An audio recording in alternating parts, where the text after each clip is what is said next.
हे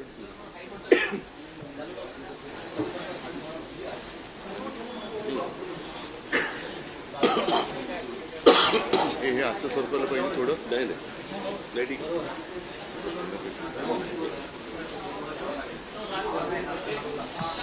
अरे खूप सेन्सिटिव्ह असतं तुमचं, मला माहिती आहे ते.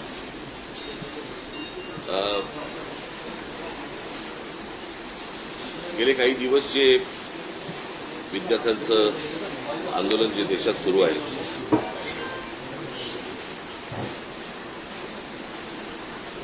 आणि ते कशा प्रकारे चिरडण्याचे पण प्रयत्न सुरू आहेत हे देखील आपल्याला समजतं आहे. खरं तर ते संपूर्ण आंदोलन हे शांततामय पद्धतीने सुरू झालेलं आंदोलन होतं, आणि ज्या प्रकारे आज केंद्रातनं ज्या प्रकारचा दबाव त्या मुलांवरती आणला जातोय, मुलींवरती आणला जातोय, त्यांना ज्या प्रकारे मारलं जात आहे, आणि त्याचे सगळे परिणाम हे संपूर्ण देशभर उमटत आहेत.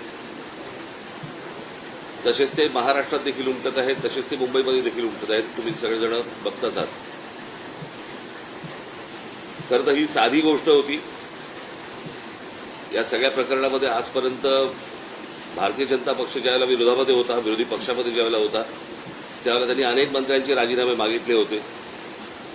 मला आजही आठवते की त्या रजा अकादमीच्या विरोधात ज्यावेळेला मी मोर्चा काढला होता, त्यावेळेला आम्ही मुंबई पोलीस कमिशनरांचा आम्ही राजीनामा मागितला होता, त्यावेळेला अरूप पटनाईकांचा, आणि त्याच्यानंतर त्यांना पदावरनं बाजूला करण्यात आलं होतं काँग्रेसच्या काळात. मुंबईमध्ये ज्या वेळेला ते कसाब वगैरे सगळे आलं, 26/11चं प्रकरण झालं, त्यावेळेला आर पाटील असं म्हणाले होते की बडे बडे शहरों में छोटी छोटी बातें होती रहती आहेत. या एका वाक्यावरनं त्यांना गृहमंत्री पदावरनं काढून टाकण्यात आलं होतं. आणि साधारणपणे पदाची ज्यावेळेला तुम्ही जबाबदारी घेता, त्यावेळेला पदामधनं आलेल्या अपयशाची देखील जबाबदारी ही तुम्हीच घेतली पाहिजे, हीच खरी तर मागणी आहे. आणि हीच मागणी होती या मुलांची की हे काय पहिल्यांदा नीटचे पेपर फुटले नव्हते. ही मला असं वाटतं तिसरी वेळ आहे. नीट परीक्षा ज्या वेळेला आणल्या, त्याच वेळेला आम्ही विरोध केला होता त्या गोष्टीला की असल्या केंद्रीय पद्धतीने तुम्ही या परीक्षा घेऊ नका. पण ते सत्ताच एवढी होती की त्यावेळेला कोणाला ऐकायची त्यांची तयारी नव्हती. आजही नाहीये. आणि आज प्रश्न असा आहे की आज राजीनामा धर्मेंद्र प्रधानांचा मागायला सुरुवात झाली होती, परंतु आता प्रश्न असा आहे की ज्या प्रकारे मुलांना मारलं गेलंय, आता हा प्रश्न प्रधानांपुरता मर्यादित न राहता पंतप्रधानांपुरता पुढे गेलेला आहे. आणि त्याच्यामुळे गृह खातं आणि आज पंतप्रधानांनी आज काहीतरी ट्विट केले, पण त्या ट्विटला काही अर्थच नाहीये. खरं तर या लोकांना बोलवून जर समजा त्यांच्याशी चर्चा केली असती आणि तो विषय जर नीट समजून घेतला असता तर एवढं प्रकरण पण झालं नसतं. पण मला काही समजतच नाहीये की या सगळ्या गोष्टींचा एक सरकारी सत्तेचा एक जो उद्दामपणा जो आहे हा कशासाठी आहे. म्हणजे हीच गोष्ट आपण, मला असं वाटतं की त्या शिखांचं ज्यावेळेला शेतकऱ्यांचं आंदोलन झालं त्यावेळेला देखील कोणाला ते भेटायला तयार नव्हते. ते पण तसंच त्यांनी मोडायचा प्रयत्न केला. मणिपूरच्या वेळेला पण देखील तेच प्रकरण झालं. आता अनेक आंदोलनं ज्यावेळेला होत आहेत, आज ग्रामीण महाराष्ट्रामध्ये अनेक आदिवासींची आंदोलनं होत आहेत, तिकडे लक्ष द्यायला वेळ नाहीये. म्हणजे कसला हा, ही कुठली सत्ता आणि हा कुठला सत्तेचा बाज. ती मुलं असं काय मागत होती बरं? नीटची परीक्षा द्यायला किती कष्ट असतात, किती त्रास त्यांना असतो हे त्या मुलांना विचारा एकदा. माझा एक जुना व्हिडिओ तुम्हाला आठवत असाल, आता मी कुठेतरी तो व्हायरल होताना दिसतोय की ज्यावेळेला मी पंतप्रधानांशी मी बोललो होतो नीटच्या परीक्षेबद्दलच, आणि मी त्यांना त्यावेळेला सांगितलं होतं आज शेतकरी आत्महत्या करतायत, उद्या हे विद्यार्थी आत्महत्या करतील, आणि तेच झालं. आज ही मुलं आत्महत्या करतायत. आणि त्यांचा सगळा जो राग आहे आज त्या विद्यार्थ्यांबरोबर इतरही लोक आज या आंदोलनामध्ये आज आलेले आहेत. आणि मला असं वाटतं की हा एकूणच सिस्टीमच्या विरोधातला राग आहे. ज्या प्रकारे आज देशामध्ये गोष्टी सुरू आहेत त्याच्याबद्दलचा राग आहे, आणि तो राग सगळेजण व्यक्त करतायत. आज प्रत्येक घरामध्ये ज्यांची मुलं नीट परीक्षेला बसलेली नाहीयेत त्या आयांना आणि वडिलांना देखील त्यांना पण त्रास होतोय हे सगळं बघून. आणि आज जी मुलं आज इकडे मोठ्या ज्या अपेक्षेने आज आली, मला असं वाटतं त्याचं पुढे काय करायचं, त्याला कशी वाट करून द्यायची याचाच आम्ही विचार करत होतो. मला असं वाटतं उद्धव आपल्याशी बोलतील. नाही सांग नको नाही ते कार्यक्रम जाहीर करून आणि त्याच्यामुळे आम्ही 26 तारखेला आम्ही एक शक्ती प्रदर्शन मोर्चा म्हणा, शक्ती प्रदर्शन म्हणा किंवा काही म्हणा, या मुलांना घेऊन करायचं आम्ही ठरवलेलं आहे की मुंबईसारख्या एका महत्वाच्या, सर्वात महत्वाच्या देशातल्या शहरामध्ये देखील ही सगळी मुलं आणि सगळेजण पालक हे एकत्र येत आहेत आणि आपला राग रोष व्यक्त करतायत. हे मला असं वाटतं केंद्राला देखील कळणं गरजेचं आहे. सिद्धिविनायकाच्या इकडे तिथे जाऊन आम्ही देवाला साकडं घालणार आहोत की या सरकारला सुबुद्धी मिळव देव, आणि याच्यासाठी म्हणून तिकडे आम्ही त्याची सांगता करणार आहोत. आणि हा आत्ताचा आमचा कार्यक्रम आहे. मला असं वाटतं पुढे मी कालच दिल्लीला जाऊन आलो. माझ्या आधी अमित पण जाऊन आला. आपल्या माध्यमातून ही दृश्य संपूर्ण जग पाहत आहे. एक गोष्ट नक्की की हा विषय केवळ नीटच्या परीक्षेपुरता मर्यादित नाही आहे. कारण ज्या वेळेला मी गेलो, माझ्यासोबत संजय राऊत होते, अनिल देसाई, अरविंद सावंत ही सुद्धा मंडळी होती, खासदार होते. आणि त्या गर्दीमध्ये एक व्यक्ती राजा तिकडे संजयला असं भेटला की त्यांनी सांगितलं, त्यांनी विचारलं की आप कहाँ से आए हो. संजयने विचारलं. तर मैं बिहार से आए हूँ लेकिन मैं हूँ तो मध्य प्रदेश का. तर तो काही विद्यार्थी वाटत नव्हता, पण मध्यमवयीन तरुण होता. तर त्याला विचारलं आप क्यों आए हैं. तर त्यांनी सांगितले की माझा व्यवसाय नीट चाललेला होता, माझी रोटी व्यवस्थित चालू होती, पण नोटबंदीच्या वेळेला माझी पूर्ण उद्योगधंदा, रोजीरोटी उद्ध्वस्त झाली आणि तो राग व्यक्त करायला मी आलेलो आहे. म्हणजे हे काही एक निमित्त झाले असं म्हणा पाहिजे तर, परंतु हा गेल्या काही वर्षातला राग हा आता उफाळून वरती आलेला आहे. दुर्दैवाने आज मी वृत्तपत्रात वाचलं आणि कालच आपल्या माध्यमातून मी बघितलं की न्यायमूर्तींना किंवा न्यायालयाला या प्रकरणाकडे लक्ष द्यायला वेळ नाही असं ते म्हणाले. आता विषय असा झालेला आहे की दिल्लीमध्ये मला सुद्धा तिथल्या काही मुली भेटल्या आणि त्या संतप्त होत्या. त्या सांगत होत्या की आमचे कपडे फाडले गेले, वाटेल तसं मारलं गेलं, काही ठिकाणी तर लाठ्या काठ्यांना खिळे लावून, गजलेले खिळे लावून मारलं गेलं, डोकी फोडली गेली. आणि काल एक व्यक्ती, जी महिला म्हणजे मुलगी जी अत्यवस्थ होती, मला कल्पना नाही, आता तिचं येता येताना वाचलं की आता आहे की नाही मला माहिती नाही आहे. तर एक एक एक एक एक एक असे अत्याचार वाढत चाललेले आहेत. न्यायालयाला कबूतरं, कुत्रे यांच्याकडे लक्ष द्यायला वेळ आहे, पण कॉक्रोचकडे लक्ष द्यायला वेळ नाही. हे दुर्भाग्य आहे. आणि देशाची परिस्थिती आता अशी झाली का, आणि न्यायालयाची परिस्थितीसुद्धा अशी धृतराष्ट्रासारखी झाली का. म्हणजे द्रौपदीने धृतराष्ट्राकडे न्याय मागण्यासारखं झालेलं आहे. आता मधल्या काळामध्ये चंद्रचूड यांनी न्यायालयाच्या न्यायदेवतेच्या डोळ्यावरची पट्टी काढली होती. ती न्यायदेवतेने परत पट्टी बांधली आहे का आणि कशासाठी बांधलेली आहे. हे एकूणच जे चाललेलं आहे, हे सरकार आता कोणाला आपलं वाटतं असं दिसत नाही आहे. कारण मी ज्या वेळेला तिथे पोचलो तेव्हा जसं आत्ता राज म्हणाला की आता विषय केवळ धर्मेंद्र प्रधान यांच्या राजीनाम्यापुरता नाही, तर ह्या मुलांना, या विद्यार्थ्यांना आता हे सरकार नकोसं झालेलं आहे. हेच विद्यार्थी होते, हीच मुलं होती ज्यांनी अच्छे दिन याची अपेक्षा करत ह्या सरकारला निवडून आणलं होतं. पण हे सरकार निर्दयीपणाने वागतंय. पंतप्रधानांनी आज एक ते काय ट्विट केले, खरं म्हणजे त्यांनी जाऊन बोलायला काय हरकत नव्हती. म्हणजे याच्यामध्ये कमीपणा बाळगण्याचं काही कारण नाही आहे. आपली मुलं आहेत, आपली जनता आहे, यांच्याबरोबर चर्चा करायला कमीपणा वाटण्याची गरज नाही आहे.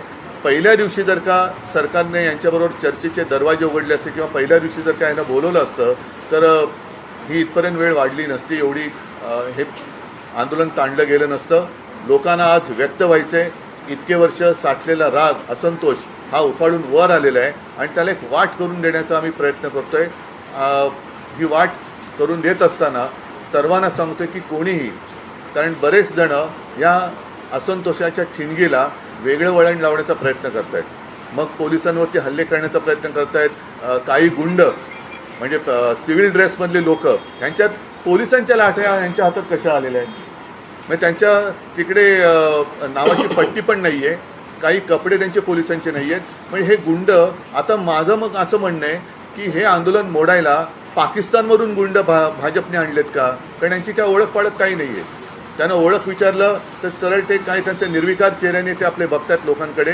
काही त्यांना पडलेलं नाही आहे. ना मुलांच्या व्यथेची त्यांना जाणीव आहे ना त्यांच्या वेदनेची त्यांना जाणीव आहे.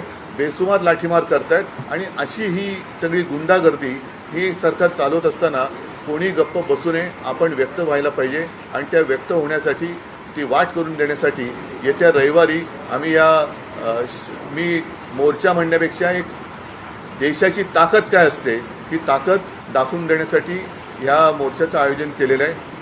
जसं राजने सांगितलं की शिवाजी पार्क ते सिद्धिविनायकला राज आपण जाऊन 2 गोष्टी करू. एक तर या सरकारला सुबूत दे, नाहीतर सिद्धिविनायकाला साकडवलं की या देशावरती आलेलं हे अरिष्ट सरकारच्या रूपाने हे लवकरात लवकर दूर कर. राज्याचे सरन्यायाधीश म्हणाले की सीसीटीव्ही फुटेज पाहण्यासाठी मग तोच विषय राहिला की सरन्यायाधीश जे बोलले की सीसीटीव्ही फुटेज पाहण्यासाठी आमच्याकडे वेळ नाही आहे. मुळात ह्यांच्यामुळेच हे झुरळ सुरू झालं ना. जन्मदाते तेच आहेत ना. आणि त्यांनी जन्म दिल्यानंतर त्या पोराकडे बघायला नको. मी महाराष्ट्रामधले पोलीस ह्या सर्व आंदोलनकर्त्यांना चांगलं सहकार्य करत आहेत. काही त्रास देत नाही आहेत. काही गोष्टी झाल्यात. माझ्याकडे आता एक व्हिडिओ आला आहे. मला असं वाटतं की मी तो आता मुंबई पोलीस कमिशनरने देखील पाठवलेला आहे. एका टॅक्सीतनं मुलं चालली होती आणि ती मुलं चालली असताना टॅक्सीतनं चालली असताना टॅक्सीतनं नाही पोलिसांच्या गाडीतून आणि तो पोलीस त्यांना सांगतोय त्या मुलांना की परत या एरियात जर दिसलात तर खिशामध्ये तुमच्या काय 5 ग्रॅमची पावडर टाकीन, 50 ग्रॅमची पावडर टाकीन बरं का. म्हणजे पोलिसांकडे आता पावडर पण मिळायला लागली. पोलीस एजंट आहेत का पावडरवाले?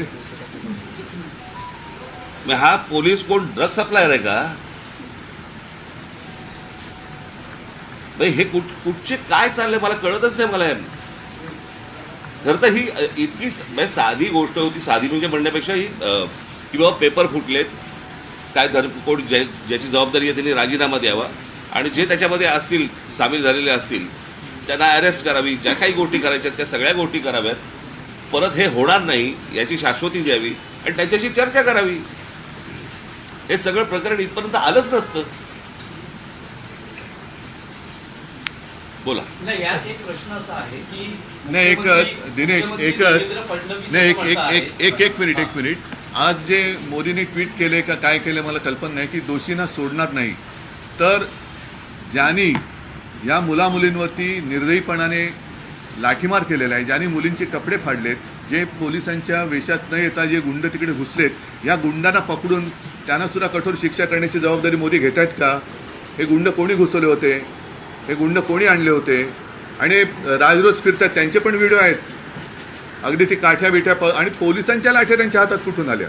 उद्धवजी, मुख्यमंत्री देवेंद्र फडणवीस आणि जे.पी. नड्डा जे भाजपचे केंद्रातले नेते आहेत ते असं म्हणतात की विरोधी पक्ष हा विद्यार्थ्यांच्या खांद्यावर बंदूक ठेवून या विषयाचं राजकारण करतो. भारतीय जनता पक्ष आजपर्यंत काय करत आलं? त्यांचा असाही दावा आहे की काँग्रेसच्या राजवटीतही अनेकदा पेपर फुटलेले आहेत. तेव्हाही आंदोलन झाली की. म्हणून तर बदललं ना सरकार. त्यावेळेलाही आंदोलन झाली. त्याच्यानंतर सरकार बदललं, ह्यांचं आलं. हे ते तसे आहेत म्हणून ह्यांना आणलं. हेही तसेच. म्हणजे ते सांगतात की सरकार बदला आणि विद्यार्थ्यांच्या खांद्यावरती बंदुका विरोधी पक्ष ठेवत असतील तर विद्यार्थ्यांच्या छातीवरती बंदुका तुम्ही का रोखतात? नाही. आणि दुसरी गोष्ट त्या अण्णाच्या टोप्या घालून कोण फिरत होते? त्यांचीच माणसं होती ना. अण्णांकडे एवढी माणसं नव्हती. आणि ह्याच्यामध्ये परत ह्यांनी काही चुका केल्या की त्याचं राजकारण नाही करायचं. आणि हे ज्यावेळेला विरोधी पक्षात जातात त्यावेळेला सगळ्या गोष्टींचं राजकारण करणार. पण शरद पवार काल पंतप्रधानांना भेटले. त्यांची त्याला जंतर मंतर म्हणतात. तेच आहे की त्यांनी तुम्हाला काही कल्पना दिली आहे का? कारण नाही, मला असं वाटतं विषयाला आता फाटे फोडण्याची आवश्यकता नाहीये. आम्ही सगळेजण आम्ही ऐका मला बोलू तर द्या. मला बोलू तर द्या. माझं म्हणणं काय आहे की जसं आज मी आणि राजा एकत्र आलेलोच आहोत, त्याच्या आधी सुद्धा मी सगळ्यांना आवाहन केलेलं आहे की ज्यांना देशाच्या भविष्याविषयी चिंता आहे. म्हणजे मी तिकडे गेल्यानंतर सगळे भाषिक तिकडे होते, सर्व धर्मीय तिकडे होते, हिंदू होते, मुसलमान होते, सगळे होते. आता ज्यांना देशाचं, कारण हा देश जर का आपला आहे तर देशाच्या भविष्याची ज्यांना चिंता आहे त्यांनी पंतप्रधानांना भेटून त्यांची एक चिंता व्यक्त केली असेल तर मला माहिती नाही, तर नाही तर त्यांनी मुलांना भेटायचं, ते परवा तिकडे गेले होते. पंतप्रधानांनी आता मुलांना भेटण्याची गरज आहे. आणि नुसतंच असं जर का ढकलम गाडी चालणार असेल तर काय उपयोग नाही आहे. नाही आता आपण जे म्हणालात, आम्ही रविवारी मोर्चा जाहीर केलेला आहे, तर रविवारी जर का पवारसाहेब येत असतील, अगदी नरेंद्र मोदी येत असतील, देवेंद्र फडणवीस येत असतील, येऊ द्यात. म्हणजे विरोधी कशाला? एक फक्त विषय आहे की तुम्ही मोर्चाचा रूट सांगितला, पण वेळ काय आहे, किती वाजता हा मोर्चा? सकाळी 10ची जमायची वेळ आहे, साधारणपणे 11:30 पर्यंत, 11-11:30 पर्यंत निघू. आंदोलन जाहीर झालेलं आहे. जंतर मंतरवर पोलीस आपल्याला पाहायला मिळतात आणि मुंबईत देखील अनेक विद्यार्थ्यांना पोलिसांनी गाडीतून नेऊन पोलीस स्टेशनला वगैरे नेलं. आपण स्वतः काल विद्यार्थी आंदोलन जाहीर झाल्यानंतर आपल्या अनेक कार्यकर्त्यांना, नेत्यांना नोटीस जाऊ शकतात, विद्यार्थ्यांची धरपकड होऊ शकते. सवय आम्हाला, यासाठी सवय आम्हाला आमच्या. नाही, इकडे आता कळेल आता. म्हणून मी म्हटलं ना की विद्यार्थ्यांच्या बाजूने कोण आहे आणि विरोधात कोण आहे. आणि प्रश्न असा आहे ना की प्रश्न सोडवायचा आहे का चिघळवायचा आहे, हे मला असं वाटतं सरकारने बघावं. वंचितनी महाराष्ट्र आणि देशबंदची हाक दिली आहे.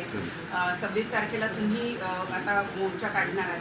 प्रत्येक राजकीय पक्ष वेगवेगळ्या गोष्टी करण्यापेक्षा पहिली गोष्ट म्हणजे आता हे ते जाहीर करणारे आम्हाला माहीत नव्हतं, त्यांनी स्वतंत्रपणे जाहीर केलं ही गोष्ट, बरोबर आहे. आम्ही देखील जे काही, ज्याला मोर्चा म्हणा किंवा काही म्हणा, ह्या सगळ्या गोष्टी करताना तिथे आमचे राजकीय पक्षाचे झेंडे नसणार, कळलं का? तिथे जर कुठचे झेंडे असतील तर ते फक्त तिरंगे असतील, देशाचा झेंडा असेल, बाकी कुठचेही राजकीय पक्षाचे झेंडे त्या सगळ्या अख्यामध्ये कुठेही नसणार. आणि आत्ता उद्धव सांगतात त्याप्रमाणे काँग्रेसशी देखील बोलणं चालू आहे, ते देखील सहभागी. काल माझं बोलणं झालं, राहुलजींशी पण झालं, मग सपकाळांचा फोन आला होता आणि त्यांनी पण सांगितलं की आपण एकत्रितपणाने या गोष्टी करू. आता हे आम्ही परवाच्या मोर्चाची घोषणा तर केलेली आहे, आता त्यांना सुद्धा आम्ही सांगतोय सगळ्यांनीच, अगदी पवार साहेबांना असेल आणि भारतीय जनता पक्षातल्यांना सुद्धा, जे विद्यार्थ्यांचे खरे पालक आहेत, ज्यांना विद्यार्थ्यांबद्दल, तरुणांबद्दल चिंता आहे, आणि असे अनेक भाजपचे लोक आहेत की त्यांना आता असं वाटतं की आपण भाजपचे समर्थक राहून गुन्हा केला, ते सगळेजण या मोर्चात सहभागी होऊ शकतात. आणि मला असं वाटतं, एकच मिनिटं, आणि मला असं वाटतं विद्यार्थ्यांबरोबर आवाहन करीन की पालकांनी देखील याच्यामध्ये सामील व्हावं. तुम्ही दिल्लीला होते त्यावेळी देखील तुम्ही राहुल गांधी यांच्याकडे गेला, फोन केलं, फोनवर बोलू. अच्छा, तुम्ही दिल्लीला भेटीसाठी वेळ मागितली होती? नाही, एक तर काय झालं, मी तिकडे रात्री पोचलो, त्यावेळेला त्यांचं आंदोलन नुकतंच संपलं होतं आणि त्यांना मला वाटतं ते कुठलं छत्रसाल स्टेडियम तिकडे नेलं होतं. मला जंतर मंतरवरती जायचं होतं, कारण अभिजित आणि सगळेजण तिकडे वाट बघत होते. मी तिकडे गेल्यानंतर मग माझी काही भेट झाली नाही, पण काल सकाळी माझं फोनवरती बोलणं झालं. राजसाहेब, भविष्यामध्ये आपण जंतर मंतरवर विद्यार्थ्यांची थेट संवाद जाण्यासाठी जाणार आहात? अरे मी आत्ताच गेलो असतो, माझी तब्येत बरी नव्हती म्हणून. नाही, दुसरा मुद्दा काय माहिती आहे ना, जंतर मंतरवरती एक केंद्रबिंदू झालेला आहे, पण ही आता पूर्ण देशाची भावना आहे. म्हणून मी जे म्हटलं ना की एक राष्ट्र एक भावना, जो जिथे जिथे आहे तिथे त्यांनी या गोष्टीचा विरोध व्यक्त केला पाहिजे. सगळेजण काही जंतर मंतरवरती पोहोचू शकतात, जाऊ शकतात आणि जाण्याची गरज आहे असं मला वाटत नाही. आज ग्रामीण भागात सुद्धा आंदोलनं होत आहेत, राज्यातल्या आणि देशातल्या अनेक शहरांमध्ये ही आंदोलनं होत आहेत. विद्यार्थी झुंडीच्या झुंडीने बाहेर पडत आहेत. आणि कालच एक मी व्हिज्युअल बघितलं की एक तरुणी त्या पोलिसांच्या गाडीसमोर एकटी उभी राहिली होती, इथेच बाजूला. ही तरुणांची ताकद आहे. या ताकदीला झुरळ समजलं जातं, त्या झुरळांच्या ताकदीला आता हे घाबरलेले आहेत.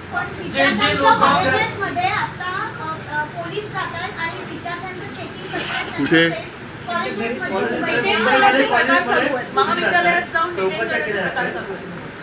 काय कसलं चेकिंग जातं?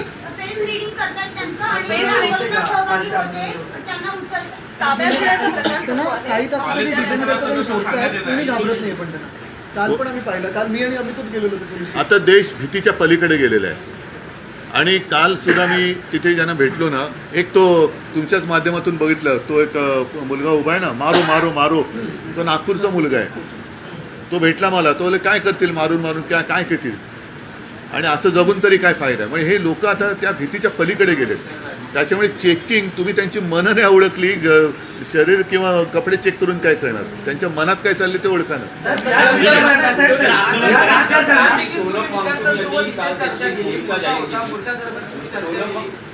विद्यार्थ्यांचं म्हणणं काय होतं यावेळी चर्चा झाली का?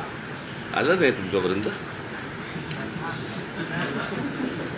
त्यांनी व्हिडिओ काढले होते ना. ऑडिओ व्यवस्थित नाहीये. सोनम वांगचुक यांचं असं म्हणणं आहे की विद्यार्थ्यांवर ज्या केसेस आहेत हो. त्या मागे घेतल्या तर आपण आंदोलन किंवा उपोषण मी संपवतो. तुमचं विरोधी पक्षाचं काय म्हणणं आहे की याचा लॉजिकल एंड म्हणजे धर्मेंद्र प्रधान यांचा राजीनामा तेव्हाचे आंदोलन थांबेल, की सरकार असं म्हणते की चर्चा करायला या, लोकसभेत संसदेत यावर चर्चा होईल आणि त्यानंतर मग पुढचा निर्णय घेण्यात. आता तिकडे Logical aid काय? नाही बघा, आता प्रत्यक्षात तिकडे काय चाललंय, कारण मी मागे प्रेस कॉन्फरन्स घेतली होती. नाही, मी इथेच बोललो होतो, मला वाटतं की काही वर्षांपूर्वी म्हणजे 2018 साली एक जी डी अगरवाल नावाचे गृहस्थ होते, ते गंगेसाठी उपोषणाला बसले होते. सरकारने लक्ष नाही दिलं. 115व्या दिवशी त्यांनी प्राण सोडला. गंगा आणखीन वाईट झाली. म्हणजे करोनाच्या काळात तर मग गंगेमध्ये मृतदेह पण सोडले गेले. मग या सरकार हे निर्दयी आहे. मी वांगचुकना त्यांना तिथून हलवण्याच्या आधी 1-2 दिवस आधी फोनवरनं बोललो होतो आणि मी त्यांना हेच सांगितलं होतं की आपण उपोषण सोडा, कारण उपोषण कोणासमोर करायचं, ज्यांना काहीतरी संवेदना आहेत. ह्या सरकारला संवेदना नाही आहे. त्याच्यामुळे त्यांना असं वाटतं की अशी लोकं गेलेली बरी, म्हणजे एकदा काय ते सगळं स्मशान शांतता होऊ द्या. पण तसं दिसत नाही आहे. अनेक जण आता प्रत्येकाच्या मनामध्ये ही ठिणगी पेटलेली आहे. त्याच्यात तुमचा जो विषय आहे की धर्मेंद्र प्रधान, शेवटी मग जबाबदारी कोणाची आहे? जे जबाबदार आहेत त्यांना सोडणार नाही. मग धर्मेंद्र प्रधान पहिले जबाबदार आहेत, त्यांना का सोडताय? आणि धर्मेंद्र प्रधान पण कोणी एकेकाळी पेपर फुटीच्या विरुद्ध रस्त्यावर उतरले होते असं म्हणतात, जे आता विद्यार्थ्यांचं नशीब फोडतायत. राजसाहेब, तुम्हाला काय वाटतं की चर्चेतून, सरकार म्हणते चर्चेला या, यातून मार्ग काढू, तुम्हाला असं वाटतं की चर्चेतून मार्ग हे सुरुवातीला करायला पाहिजे होतं ना. हीच गोष्ट उपोषणही झालं नसतं, लाठीचार्ज झाला नसता, मुलांनी मार नसता खाल्ला. काय झालंय, आता घराघरामध्ये हे सगळं पोहोचलेलं आहे आंदोलन. त्याच्यामुळे सरकार आता बॅकफूटवरती गेलं आणि म्हणून आता ते सांगतात की आमच्याशी चर्चा करायला या म्हणून. कळलं का? ज्यावेळेला ज्यावेळेला त्या शेतकऱ्यांनी, ज्यावेळेला पंजाबच्या शेतकऱ्यांनी, हरियाणाच्या शेतकऱ्यांनी ज्यावेळेला मोर्चा काढला होता, त्याला काय नाही रे बोलवलं? काय तो प्रत्येक घरातला, देशातला नव्हता विषय. आत्ता त्यांना अंदाज आला या सगळ्या गोष्टींचा, त्यांच्याकडे पण यंत्रणा आहेच त्यांच्याकडे, की अंदाज आला की हे घराघरात पोहोचलंय आणि घराघरात पेटलंय. म्हणून आता बोलतात की आमच्याशी चर्चा करायला या. मणिपूरच्या प्रकरणात, त्या शिखांच्या प्रकरणामध्ये काही ट्विट केलं तर आढळलं का पंतप्रधानांनी? त्यांच्या लक्षात आलं की हे आपल्या अंगलट आलेलं आहे आणि म्हणून ही आता सारवासारव सुरू आहे. एक मिनिट, तुम्ही जे आता सांगितलं ना, की आता घरोघरी जाऊन चेकिंग, कॉलेजमध्ये जाऊन चेकिंग, तर मी सरकारला आणि पोलिसांना एक नम्र विनंती करेन की तुम्ही आणखीन आग भडकवू नका. ही मुलं शांत आहेत, त्यांच्याशी नीट चर्चा करा. ही शांतता भंग करण्याचं काम पोलिसांनी आणि सरकारने करू नये. मुख्यमंत्र्यांना आजही शंका आहे, ते म्हणतात की अँटी सोशल एलिमेंट, असामाजिक. आम्हाला पण शंका आहे की आता सरकारमध्ये असे कोण परकीय शक्ती सामील झाल्यात का की ह्या मुलांना, देशाच्या विद्यार्थ्यांना चिरडण्यासाठी? आणि मी तुम्हाला सांगतो, 26 तारखेला जर असे कोणी घुसवण्याचे प्रयत्न केले ना, फटकावून काढणार. कळलं का? शांततेने मोर्चा असेल, शांततेने या सगळ्या गोष्टी होतील, याच्यामध्ये कुठचीही हुल्लडबाजी नसेल, काहीच गोष्टी नसतील. पण उद्या जर समजा दिल्लीसारखं इथे काही करायचा प्रयत्न केला, इथे काही करायचा प्रयत्न केला, आमची लोक सोडणार नाहीत. तर हे सगळे उद्याचे मतदार आहेत, हे सगळे ह्या सगळा आक्रोश जो आहे, तुम्हाला वाटतं का की मतपेटीतून दिसेल? कारण आधी आपण ते हा विषय मतपेटीचा नाही आहे. पहिली गोष्ट तुम्ही लक्षात घ्या, आत्ता हा विषय मतपेटीचा नाही आहे, हा विषय कुठच्या निवडणुकांचा नाही आहे, हा विषय आहे त्यांच्या न्यायाचा. कळलं का?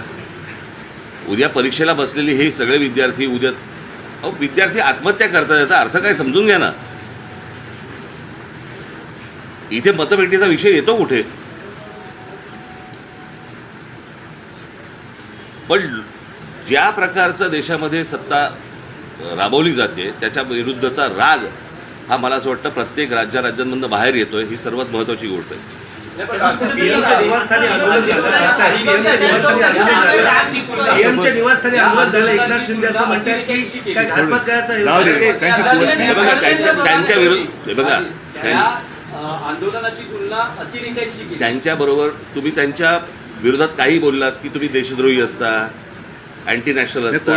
कोणी केली अरे जाऊ दे, त्यांची कुवत आहे का? चल आम्ही इंडिव्हिज्युअल बात करेंगे. ठाकरे बंधूंची संयुक्त पत्रकार परिषद झालेली आहे. 26 तारखेला मोर्चा काढणार आहोत. मुलांसह पालकांसह हा मोर्चा काढला जाईल आणि सिद्धिविनायकाला साकडं देखील घालणार आहोत.